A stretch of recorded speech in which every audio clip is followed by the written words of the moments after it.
అందరికీ నమస్కారం. 2025వ సంవత్సరం ఆగస్టు మాసం 22వ తేదీ శుక్రవారం రోజున వృశ్చిక రాశి వారి శుభ అశుభ ఫలితాలను ఈ వీడియోలో తెలుసుకుందాం. మొదటిసారిగా మా ఛానల్ చూస్తున్నట్లయితే లైక్ చేసి సపోర్ట్ చేస్తారని ఆశిస్తున్నాం.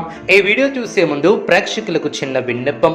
శ్రీ కనక మహాలక్ష్మి అమ్మవారి ఆశీస్సులతో జ్యోతిష్యం చెప్పబడిన విద్య, ఉద్యోగ, వ్యాపార సమస్యలు, ప్రేమించిన వారు దూరం కావటం వంటి సమస్యలు, స్త్రీ పురుష వశీకరణం చేయబడిన ఇంటి సమస్యలు కానీ, శారీరకంగా కానీ, మానసికంగా కానీ ఎటువంటి సమస్యలు ఉన్నా సరే పూజారి గారు ప్రత్యేక పూజలు చేసి మీ యొక్క సమస్యలను పరిష్కరించేద్దాం. నమ్మకంతో ఒక్కసారి ఫోన్ చేయండి, మీకు శాశ్వత పరిష్కారం చేయబడిన. వృశ్చిక రాశి వారు అభివృద్ధిని సాధిస్తారు. మీ యొక్క రంగాలలో సత్వర విజయం లభిస్తుంది, అదృష్టం వరిస్తుంది.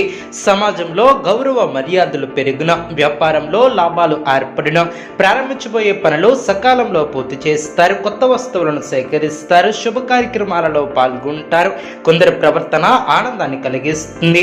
కుటుంబ సభ్యుల సహకారంతో అనుకున్న దాన్ని సాధిస్తారు. ప్రారంభించినటువంటి పనిలో ఇబ్బందులు తొలగిన, స్పష్టత లోపించుకున్నా చూసుకుంటారు.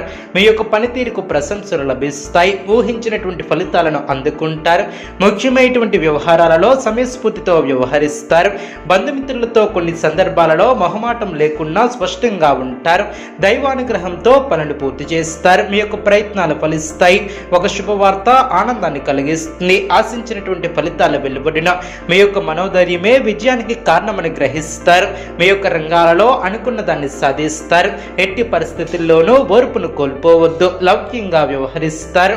ఆశించినటువంటి ఫలితాలను సొంతం చేసుకుంటారు. ఆర్థికంగా లాభదాయకమైనటువంటి కాలమనే చెప్పవచ్చు. మీ యొక్క ప్రతిభకు ప్రశంసలు లభిస్తాయి. బంధుమిత్రులతో ఆనందంగా గడుపుతారు. బుద్ధిబలం బాగా పనిచేస్తుంది. దృఢ సంకల్పాల నెరవేరణ, బంధుమిత్రులతో ఆచితూచి వ్యవహరిస్తారు. ఆర్థికంగా ఎదుగుతారు. శుభప్రదమైనటువంటి కాలమనే చెప్పవచ్చు. మీ యొక్క రంగాలలో గుర్తింపు లభిస్తుంది. ఉన్నత స్థితికి ఎదుగుతారు. ఆత్మవిశ్వాసం మిమ్మల్ని ముందుకు నడిపిస్తుంది. నూతన ప్రయత్నాలు ఫలిస్తాయి. అనవసరమైనటువంటి విషయాల గురించి అతిగా ఆలోచించవద్దు.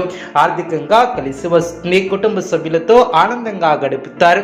మీ యొక్క పనితీరుకు ప్రశంసలు లభిస్తాయి. ముఖ్యమైనటువంటి విషయాలకు సంబంధించి పెద్దలను కలుసుకుంటారు. మంచి కాలమనే చెప్పవచ్చు. కష్టాలను తట్టుకుని లక్ష్యాలను చేరుకుంటారు. మీ యొక్క ఆశయాలు నెరవేరును. సమయానికి బుద్ధిబలం బాగా పనిచేస్తుంది. డబ్బును జాగ్రత్తగా ఖర్చు చేస్తారు.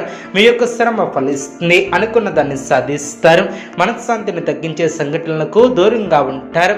పరిచయం లేని వారిని అతిగా విశ్వసించవద్దు. మిత్రులతో దైవ సేవా కార్యక్రమాలలో పాల్గొంటారు. మొండు బాకీలను వసూలు చేస్తారు. వృత్తి వ్యాపారంలో అనుకూలత ఏర్పడుతుంది. అదేవిధంగా ప్రయత్నకారి సిద్ధి ఏర్పడుతుంది. గౌరవ మర్యాదలు పెరిగిన, బంధువుల నుంచి అరుదైనటువంటి ఆహ్వానాలు అందిన, అనారోగ్య సమస్యలు తొలగిన, శారీరక శ్రమ తగ్గుతుంది. ఉద్యోగాలలో ఊహించినటువంటి చికాకులు తొలగిన, చిన్ననాటి మిత్రులతో వినోద కార్యక్రమాలలో పాల్గొంటారు. స్థిరాస్తి వివాదాలను పరిష్కరిస్తారు. సంఘంలో నూతన వ్యక్తులతో పరిచయాలు ఏర్పడిన, వ్యాపార ప్రారంభానికి ఆప్తుల నుంచి పెట్టుబడులు అందిన, గృహ నిర్మాణ పనులు వేగవంతం అవున, నూతన వాహన యోగం ఏర్పడిన, ప్రముఖులతో పరిచయాలు ఏర్పడిన, అదేవిధంగా చేపట్టినటువంటి పనిలో విజయాన్ని సాధిస్తారు. ఆధ్యాత్మిక సేవా కార్యక్రమాలలో పాల్గొంటారు. వృత్తి వ్యాపారం లాభసాటిగా సాగున, కుటుంబ పెద్దల నుంచి ఆశ్చర్యకరమైనటువంటి విషయాలను తెలుసుకుంటారు. లాభాలు ఏర్పడిన, వ్యవహారాలలో తొందరపాటు పనికిరాదు. ఒత్తిడి తగ్గుతుంది. ధనాదాయం బాగుంటుంది. విద్యార్థులకు నూతన యోగం ఏర్పడిన, సమాజంలో అనుకూలత ఏర్పడిన